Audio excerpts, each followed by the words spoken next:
Hi, today we're at Maple Leaf Cemetery, Old Maple Leaf Cemetery in Chatham, Ontario. We've got the help of Jim and Lisa Gilbert, local historians, to walk us through some of the beautiful history of this place. This cemetery began in 1871. That was when the first burial took place. And it was bought by the city of Chatham because there were burials all over town. And they thought that the town has got big enough so that we could have one central cemetery. And so they decided this was out of town, quite a bit out of town in those days. And they bought from Patrick Tobin, a farmer, they bought about 20 acres for the Protestant cemetery, as they called it in those days. And then afterwards, the Catholic wanted the cemetery, so they bought extra 8 acres out here. And that's over by the old mausoleum.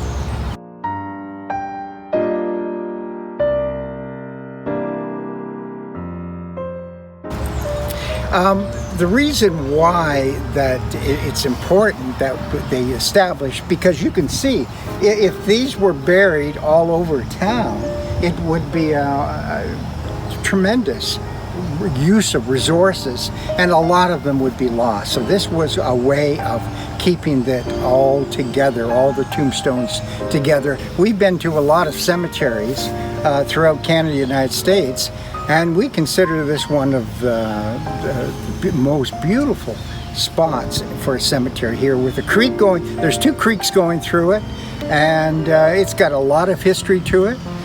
So it was certainly a wonderful spot to form a cemetery, and we're so glad they did.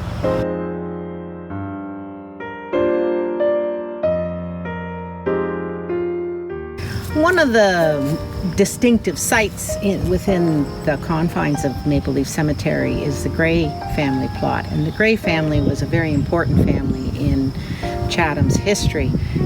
The first generation, it was William Gray, and William Gray was a very successful carriage maker.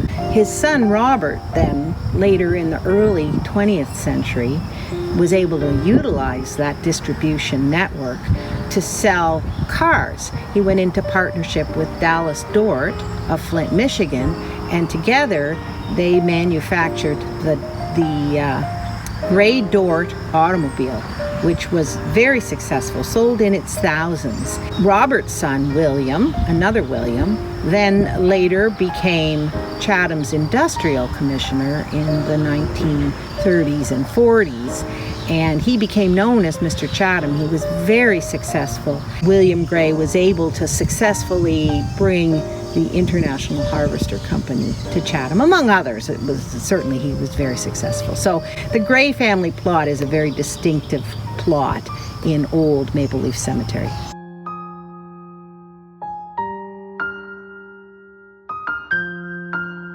Okay, these are 3 of the most distinctive graves within the Maple Leaf Cemetery. And of course the middle one is to Reverend William King, and then these are his relatives. Reverend William King was the founder of the Buxton Settlement. And the Buxton Settlement in the 1850s and 60s, and really still today, is one of the best run, best known black fugitive slave settlements. William King himself brought 14, I believe it was 14 slaves with him and established the Buxton Settlement. And of course that's just southwest of Chatham.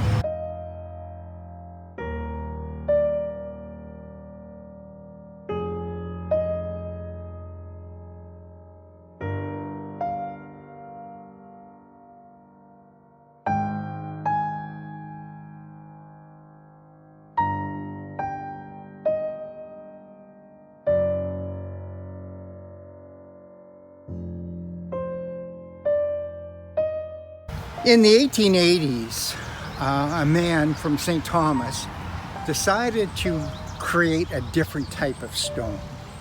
And this stone isn't really stone, it's called white bronze, and it's made out of metal. And they were quite popular for a short period of time. But then people thought that, well, look, this is cheap, it's not going to last. However, the remarkable thing is, look how long it's lasted. And look at all the decoration. And you can read that very clearly. As to many of the stones that are in the cemetery that you can't read at all because acid rain has destroyed them. Never made anymore, unfortunately. But it's really unique for Chatham Cemetery. A few cemeteries have it around in the outlying areas, but I think there are more stones like this in Maple Leaf Cemetery than anywhere else.